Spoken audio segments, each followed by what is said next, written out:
Hello friends, আজ নিয়ে এসে দারুণ একটি এমব্রয়ডারি আইডিয়া, যেটি কিনা খুবই সুন্দর, খুবই ব্যাপক বলা যেতে পারে। তো চেন সেলাইয়ের সাহায্যে আমরা অনেক টাইপেরই এমব্রয়ডারি কাজ দেখেছি, তবে এই এমব্রয়ডারি আইডিয়াটি খুবই অসাধারণ একটি আইডিয়া।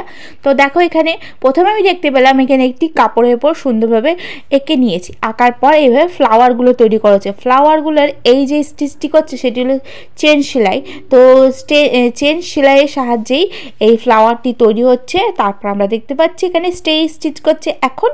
তারপরে আমরা দেখতে পাবো ফ্রেঞ্চ কর্ন স্টিচ করবে। তো ফ্রেঞ্চ কর্ন তো ফ্লাওয়ারের মধ্যেখানেই থাকে। তো দেখো, এমন করে তোমরাও করে নেবে। প্রত্যেকটি ফ্লাওয়ার এইভাবেই তৈরি হবে।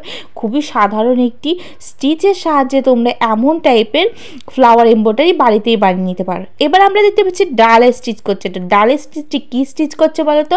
Satin stitch. তো শাটিন স্টিচের সাহায্যে এই ডালের কাজটিও কমপ্লিট হয়ে গেল। এবার আমরা দেখতে পাচ্ছি স্টেজ স্টিচ করছে এখানে। তো এখানে স্টেজ স্টিচ না দিলে ভালো লাগবে না। তো দেখো, আমাদের এমব্রয়ডারি কাজটি কমপ্লিট হয়েই আসছে। তো ভালো লাগবে তাড়াতাড়ি সাবস্ক্রাইব করো প্লিজ।